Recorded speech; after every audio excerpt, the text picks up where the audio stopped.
नमस्कार जय जगन्नाथ ओडिशा किचन को आपण मानक बहुत बहुत स्वागत। पूरी तो आपण माने बहुत प्रकार खाई थे किंतु आज मु नहीं आछि आपण मानक पई गोटे बहुत टेस्टी यूनिक पूरी जहाँ को कि आपण थरे बनै की गोटे मास पर्यंत रखी परिबे आउ खाई परिबे। जे कोनोसी घर को बंधु बांधव आसिले ताको मध्य बनै की देई परिबे। एई रेसिपीटी बनैबा पई जेतेक सुविधा खाइबा पई मध्य ठीक सेमिति ता छड़ा एई रेसिपी को आपण जदी थरे बनेकी खांती ना देखिबे आ कौन सी प्रकार पूरी आपण को पसंद आसीबनी। ताहले चलन तो स्टार्ट करिबा आज रेसिपी। सेति पई आपण प्रथमे गुटे कप सेट करनेबे।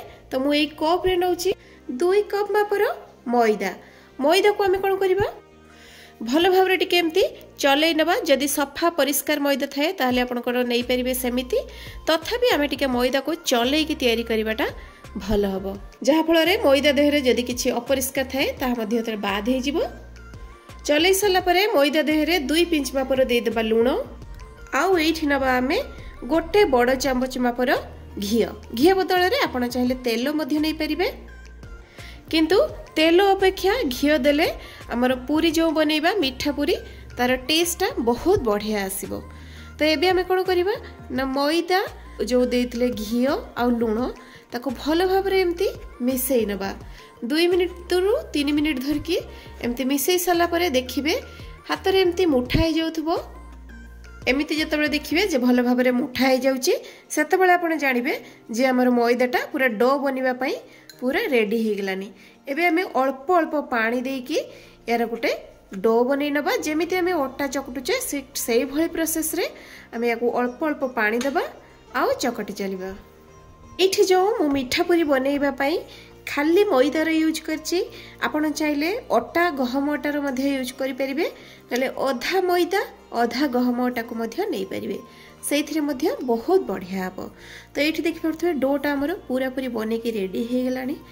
बनै की रेडी हे साला परे मध्ये आमे याकू 2 रु 3 मिनिट पर्यंत भल भाव रे एमती दळिबा। जहा फल रे कोन हबो ना हमर मीठा पूरीटा पूरा पूरी खास्ता हबो नरम हबो आ पाटी रे पकेइला मात्रे मिलै गला भलिया लागिबो। तो जेते भल भाव रे चकटिबे मीठा पूरी आपनकर सेते बढ़िया बनिबो। एटा गोटे छोटो टिप्स आपण मानकू भल भाव रे चकटे नै कि आमे 10 रु 15 मिनिट पई याकू रेस्ट रे छाडिबा। तार भितरे आमे रेडी करनबा सीरा। सीरा पई नौची मु एठी 1.5 कप मापर चीनी जो कप रे मु मापी कि नैथिली मैदा जेतक आपण नेबे चीनी से सेम 1.5 कप नौची मु एठी पानी। चीनी आ पानी को एठी मु भल भाव रे मिसई नेबी।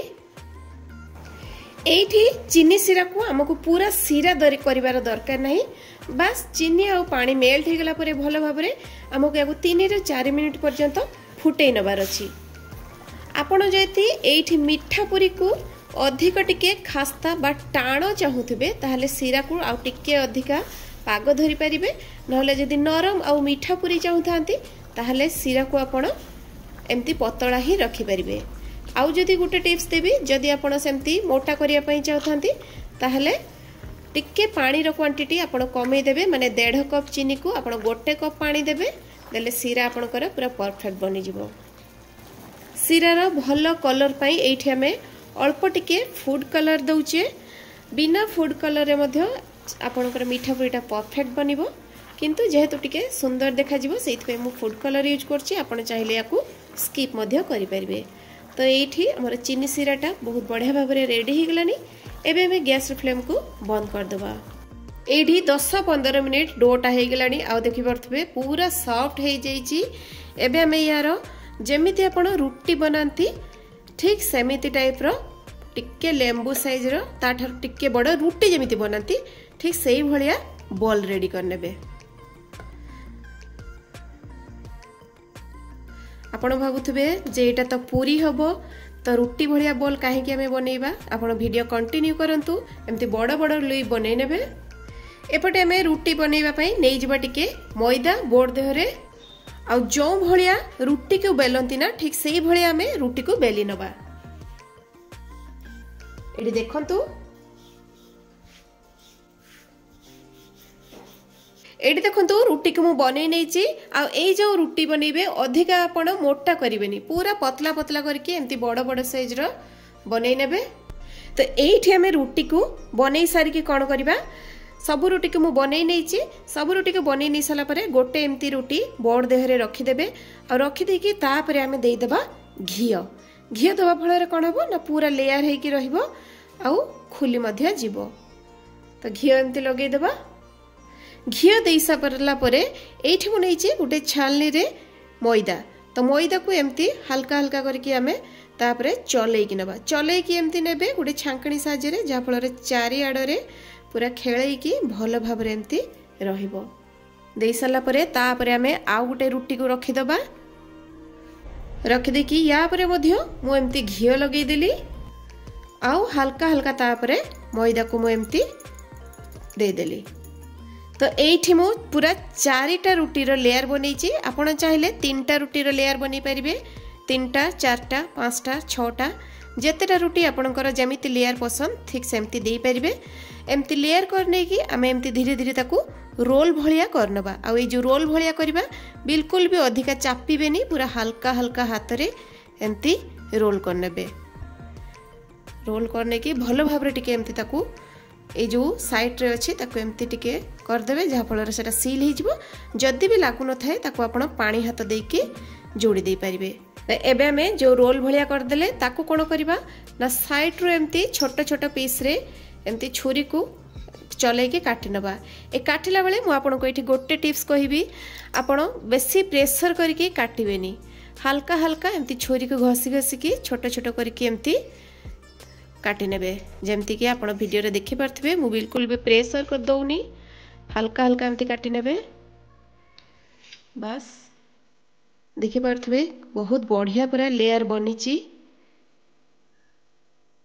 तो एबे हमें कौन करबा ना हाथ रे ताकू एमती टिके हल्का की प्रेस कर दबा पूरा हल्का हल्का करिवे बिल्कुल भी अधिका ये करिवेनी चापिबेनी अल्प टिके मैदा बिंची दबा कहीं आमको या टिके बेलिबार अच्छी देखिए हल्का हल्का करके आपण बेली नेबे देखि पारथबे बहुत बढ़िया लेयर पड़ुची।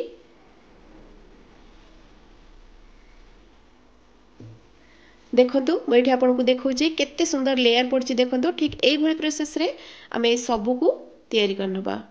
एठी देखि पारथबे मु सबु पूरी को केमती बढ़िया भाव रे बेली नैची एबे आमे याको छाणीबा। तो छाणीबा पई एठी तेलर टेम्परेचर को बिल्कुल भी एठी हमें अधिका करिबेनी पूरा अधा आमे गरम करिबा तेल को जेमती कि देखि पारथबे आ अधा गरम करके ही आमे पूरी कुछ पकेइबा हल्का हल्का ऊपर टिके एमती प्रेस कर दबा जहाँ फल पूरीटा हमर बहुत बढ़िया भाव में फुलिबो। देखि पारथबे आपण पूरीटा फुलिला मात्रे केमती ता देहरे लेयर आसी गलानी सबु 2 ରୁ 3 मिनिट धरकी मीडियम फ्लेम रे देखि पारथबे छाणी साला परे एठी हमर मीठा पूरीटा छाणी हे जाइछि भलो भाव रे आ देखि पारथबे बहुत बढ़िया भाव रे तार लेयरटा पड़ीछि बहुत ही अट्रैक्टिव देखाउछि। तो एबे हमर पूरा पूरी हे गलानी याको हमें अधिका लाल करबानी काहेकि ना मैदा रे हमें पूरा बनैचे तो पूरा परफेक्ट बनी गलानी एबे हमें याको छाणी देबा। तो एट देखंतु सब मीठा पूरी को मु छाणी की रेडी कर देली 2 कप मैदा रे मोर पाखापाखी 20 टा रु 22 टा पूरी हेइची। एपटे आमे जो सीरा रेडी करथिले तो सीरा देहरे आमे पूरी सब को एबे दबा। तो सीराटा हमरो टिके ठंडा हे जाइची तेनु पूरी को दबा पूर्वरु प्रथमे हमकु सीरा को गरम करनबा पई पड़िबो गरम करने की तापरे जाइए आम पूरी सब को दबा पूरी सब को दे कि अधिका समय बिल्कुल भी रखिबेनी बस 50 ରୁ 60 मिनिट बा 1 मिनिट पर्यंत रखिबे आ बिल्कुल भी अधिका रखिबेनी। तो 1 मिनिट हो गलानी एबे आम सीरा रू बाहर कर दबा। एटी देखि पारथबे बहुत बढ़िया कलर देखाउची पूरा परफेक्ट मीठा पूरी। एई भली प्रोसेस रे आमे सब पूरी को एमती चीनी सीरा देहरे देई दबा आ 1 मिनिट पर्यंत रखिकी ताकू छाणी आनिबा। तो देखि पारले दर्शक बंधु कि भली प्रोसेस रे मु आजिर सुस्वादिया मीठा पूरी को बनै की रेडी कर देली। तो एई भली प्रोसेस रे आपण मध्य घरे बनांतु आ याको 1 मास पर्यंत स्टोर करके रखंतु खांतु जेकोसी गेस्ट को घर को गले नै कि मध्य जाई परिबे। रेसिपी भल लगी प्लीज लाइक करेंगे शेयर करेंगे सब्सक्राइब करनथिले प्लीज सब्सक्राइब करदेवे। तो पुणी देखा आउ गोटे नुआ वीडियो रे आउ गोटे नुआ रेसिपी सहित से पर्यंत रहूची नमस्कार जय जगन्नाथ।